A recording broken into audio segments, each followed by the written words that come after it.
तो hello guys, कैसे हैं आप सब। चलिए आज हम एक ऐसे पर्सन से आपको मिलाने जा रहे हैं जो अपने लाइफ में बहुतों कुछ करके ये आपको कुछ इनके लाइफ से सीखने की चीज़ें मिलेंगे, वो हम आपसे इनके साथ शेयर करेंगे। इनका इंट्रोडक्शन हम करते हैं। इनका नाम डॉक्टर लाल बाबू महतो जी हैं, जो हमारे गांव के लिए बहुत ही कुछ कर रहे हैं और हम चाहते हैं कि इनके लाइफ के बारे में कुछ जानें और बहुतों लोगों को इंस्पिरेशन मिले इनका लाइफ से। तो पहला मेरा इनसे इंट्रोडक्शन है और मैं पहली बार इनसे मिला और बातें किया, इनको बोले तो ये मुझे पहली बार ही बोल दिए थे कि हाँ आइए, मैं आपसे बात करूँगा मिलके। तो मुझे बहुत खुशी हुआ और आज इन्होंने टाइम दिया था और मैंने आके इनसे मिलने की और इनसे आगे बात करूँगा। तो आपका इंट्रोडक्शन एक बार हम कर देते हैं सर। हम आपसे इस तरह की पॉडकास्ट आई थिंक आप नहीं किए होंगे, लेकिन पहली बार हम आपसे ले रहे हैं। अब तो बहुत ऐसे लोगों से मिले होंगे। जी जी तो सर, पहली क्वेश्चन हमारा आपसे यही रहा कि सर आपकी स्कूल लाइफ में कैसा रहा। क्या आप अभी सोचे थे कि आप जिस तरह से अभी आप समाज के लिए इतना टाइम दे रहे हैं, आपकी ये थिंकिंग स्कूल लाइफ में था कि आप कभी इतना आगे समाज के लिए कुछ कर पाएंगे? इस टाइप की थिंकिंग स्कूल लाइफ के बारे में कुछ बताइए सर। देखिए, मैं दीपक जी सबसे पहले आपको जी जी धन्यवाद देता हूँ जी जी जो आपने मुझे अपने जीवन के बारे में और खासकर छात्र जीवन के बारे में जी जी जानने के लिए आपने प्रश्न किया है। तो देखिए, मैं भी एक आम छात्र की तरह स्कूल में दाखिल हुआ। हमारे ज़माने में कॉन्वेंट स्कूल नहीं हुआ करता था, प्राइवेट स्कूल नहीं हुआ करता था। सभी बच्चे एक ही सरकारी स्कूल में पढ़ते थे और ख़ासकर मैं एक गरीब घर में पैदा हुआ। गरीब कहने का मतलब है कि खेत मजदूर। मेरे पिताजी खेती में मजदूरी करते थे और उस मजदूरी से जो उनको जो मिलता था उसी से मेरा घर का भरण पोषण होता था। तो आप सोच सकते हैं कि उस ज़माने में इतनी मजदूरी कम थी, इतना उत्पादन कम था कि किसी तरह हम लोग खाना खा लेते थे और किसी तरह कपड़ा पहन लेते थे।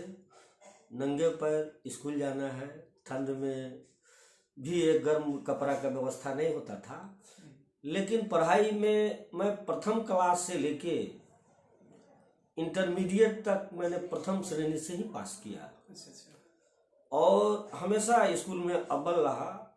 जब मैं हाई स्कूल में गया, मैंने मिडिल स्कूल के बाद तो थोड़ा थोड़ा मेरे अंदर में एक चेतना पैदा शुरू होना पड़ा, क्योंकि स्कूली किताब में मुझे उन जमाने में साहित्य में, इतिहास में मेरा बहुत शौक था। तो इतिहास में खासकर मैंने जो यूरोप का इतिहास है, जो भारत का इतिहास है, जो इकोनॉमिक्स है, साइंस है, बायोलॉजी है, इसमें रुचि होता था।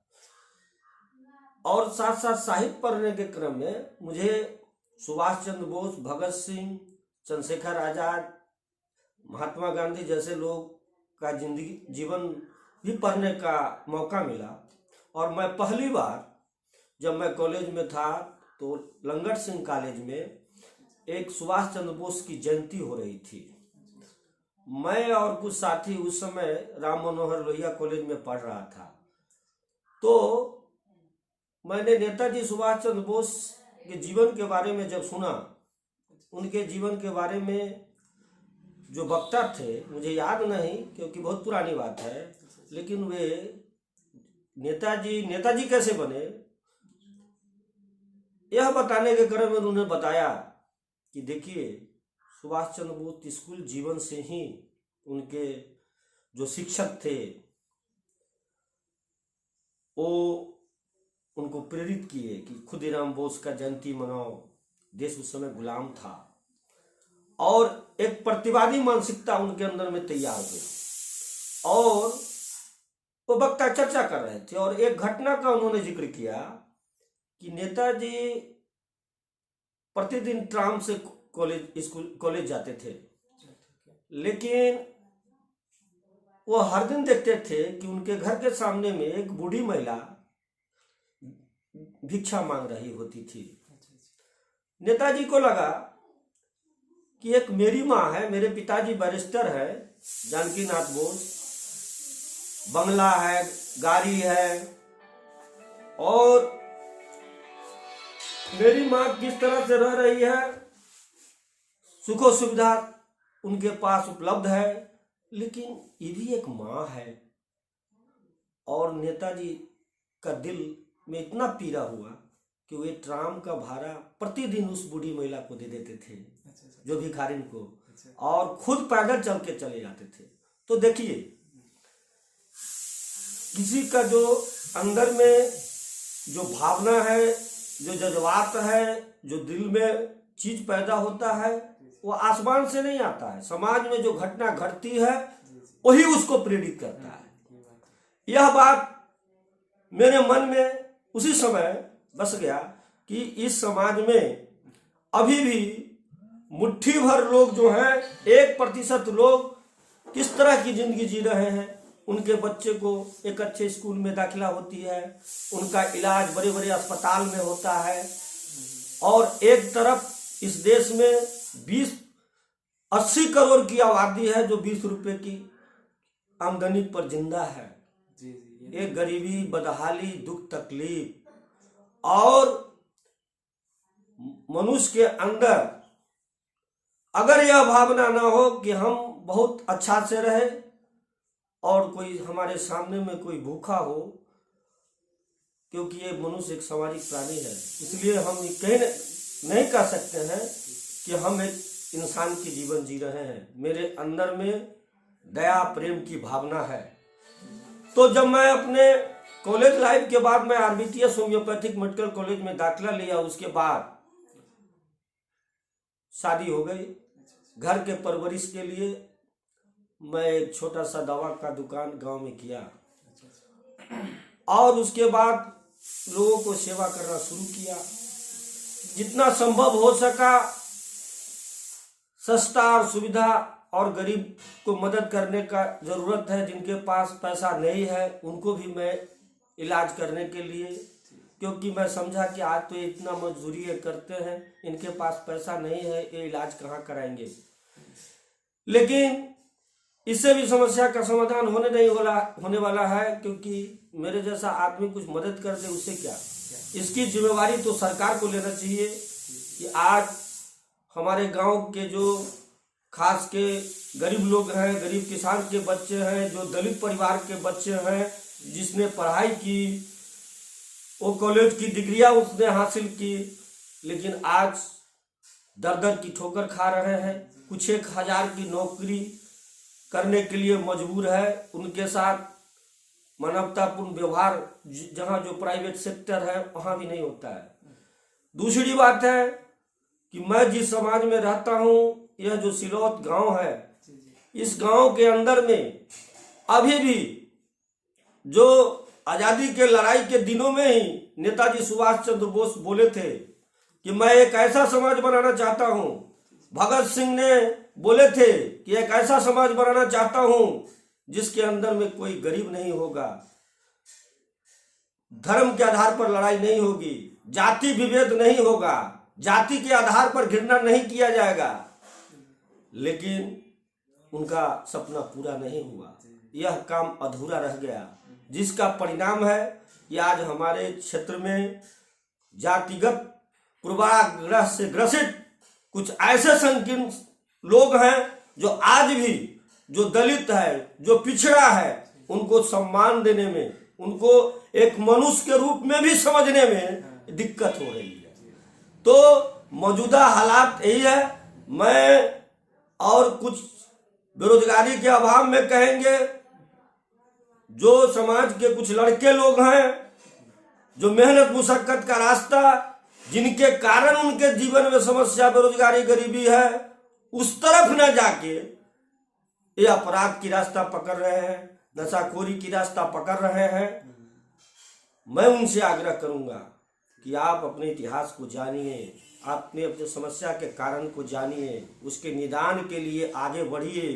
देश हर समय जब समाज संकट में पड़ा है, हर समय जब सभ्यता संकट में पड़ा है, तो लोग प्रतिवाद किए हैं, विरोध किए हैं। आप याद कीजिए कि इटली में जब गुलाम युग था, गुलामों की खरीद बिक्री होती थी, हाथ पैर बांध के रखा जाता था। यह राजा लोग इन गुलामों की युद्ध को देखते थे और वह लड़ाई तब तक चलती थी कि एक गुलाम जब तक मरता नहीं था। दीपक जी मैं बता रहा हूं। और इन राजाओं को बहुत आनंद आता था।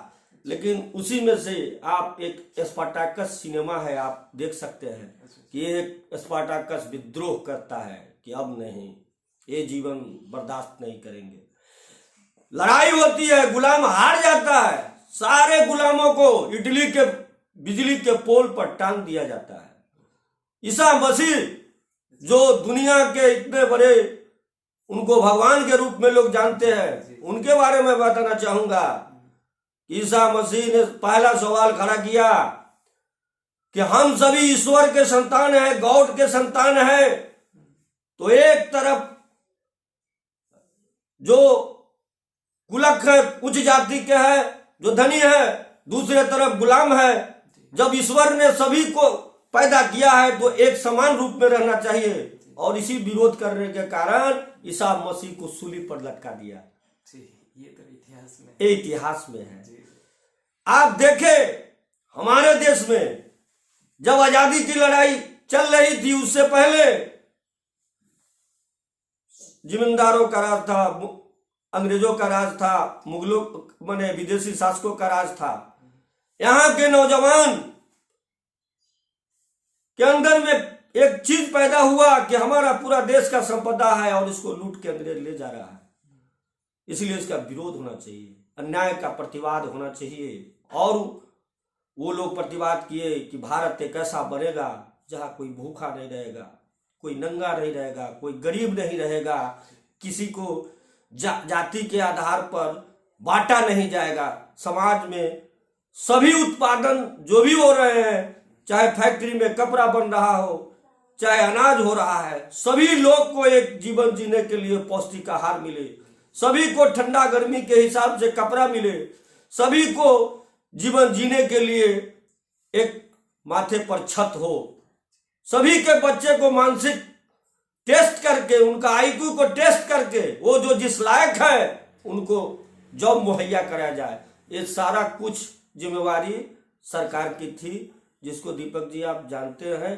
कि यह डेमोक्रेटिक सिस्टम को कहा जाता है वेलफेयर स्टेट। वेलफेयर स्टेट में इस शिक्षा, स्वास्थ्य, रोजगार की गारंटी सरकार को लेनी होती है, लेकिन यह सरकार इस काम को नहीं कर रही है। मेरा कहना है कि इन हालातों में तमाम बेरोजगारों को सही समझदारी के आधार पर इकट्ठा होकर आप भारत के, दुनिया के इतिहास को जानिए, आप लॉजिक के आधार पर विचार कीजिए। आप अंधता के आधार पर कोई कहा हम मान लीजिए, नहीं।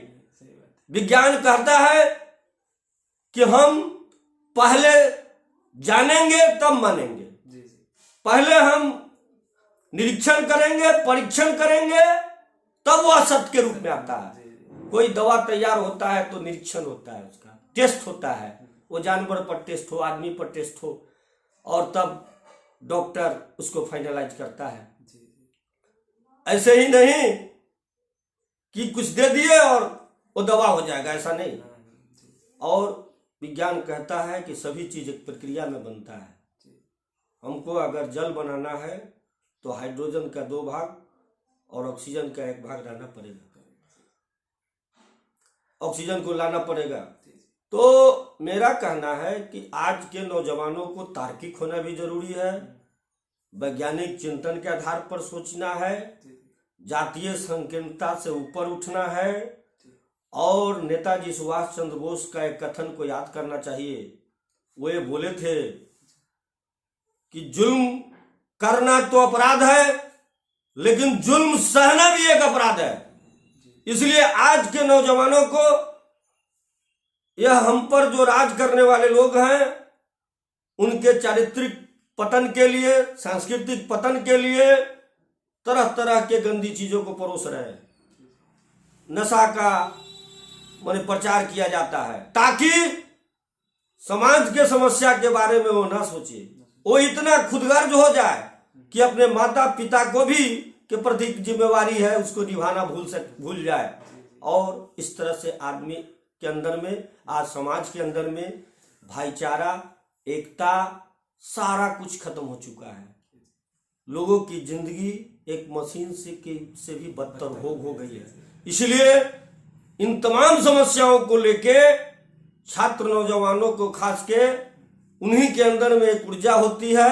जो दुनिया का कोई भी बदलाव हुआ है वह बदलाव छात्र नौजवान किया है, लेकिन उसके लिए एक नीति होना चाहिए, उनके अंदर में नैतिकता होना चाहिए, उच्च मूल्यबोध होना चाहिए, मानवीय मूल्यबोध होना चाहिए। और मनुष्य एक मननशील प्राणी है, जानिए मरना तो तय है, लेकिन हम मरेंगे अन्याय के खिलाफ। समाज में जो गंदगी है, जो बुराइयां हैं, जो अत्याचार है, उसको मिटाने के लिए लड़ते हुए मरेंगे, और नहीं तो हम गिड़गिड़ाते हुए इस समाज में भीख मांगते हुए, इस समाज में प्रताड़ित होते हुए यह जीना एक मौत के समान है। तो दीपक जी, मैं अंत में यही कहूंगा सर कुछ कि और मेरे क्वेश्चन है। हाँ, कहना ये था सर कि आप जो इतना बड़ा एम्पायर खड़ा किए, एम्पायर दैट मीन कि इतने लोगों को आप कन्विंस किए हैं। और सर जिस समय आप थे एजुकेटेड थे, बहुत लोग अनएजुकेटेड थे, तो कैसे सबको एकत्रित किए और सबको अपने बातों को समझा पा रहे थे सर? उस समय तो बहुत चुनौती हुआ होगा आपको। जी सर, इसमें जरूर जरूर दीपक जी, आपका ये बहुत सवाल है जो मेरे जहन में अंदर में भी नहीं था। क्योंकि मैं 1988 में मैट्रिक का परीक्षा का एग्जाम पास किया था। जी जी।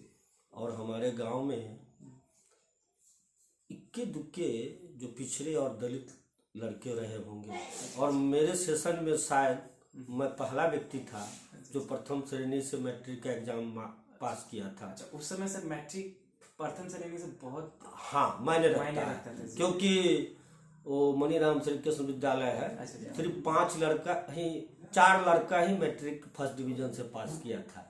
उस 4 लड़कों में मैं एक था। और मैं शहर चला गया था। जब मैं गांव में आया तो उस समय आप लोग की तरह आज मोबाइल पर आप लोग हम लोग से ज़्यादा कंप्यूटर का ज्ञान रखते हैं, बहुत सारी बातें रखते हैं, शालीनता से बात रखते हैं, बात करने की शैली। लेकिन उन दिनों में मैं जब शहर गया तो शुद्ध हिंदी मुझे बोलने नहीं आता था, डर लगता था, क्योंकि मेरे गांव का माहौल था, वे तो सभी अनएजुकेटेड थे।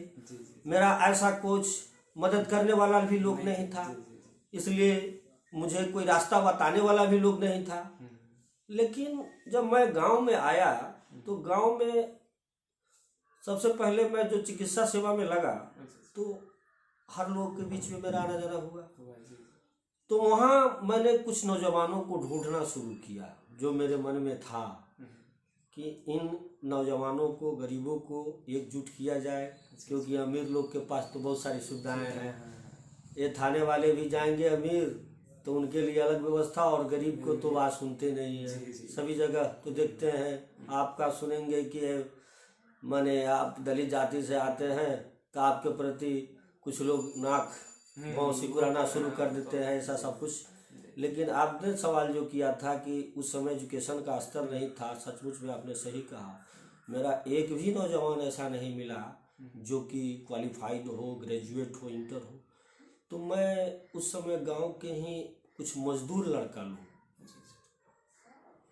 से बात करना, उनके साथ बैठना, उसके साथ दोस्ती करना शुरू किया। और मैं बता देता हूँ, वे ज़्यादातर लड़के उस समय तारी पीते थे, शराब पीते थे। अच्छा। हाँ, बता रहे हैं। लेकिन मेरे अंदर में तो बहुत ताकत नहीं थी कि उनके दिल को बदल दे, उनको स्वभाव को बदल दे। लेकिन उनको हमारे देश के जो महापुरुष हैं, जो प्रेरणा के केंद्र है, भगत सिंह, चंद्रशेखर आजाद, अशफाक उल्लाह, ऐसे लोगों का जीवन को हम बताना शुरू किए। अच्छा, उनको हाँ समझाना शुरू किए। और वो पढ़े लिखे नहीं थे, फिर भी उनके अंदर में यह भावना माने हाँ जिज्ञासा जगी और सामाजिक कार्यों में वे लगना शुरू किए।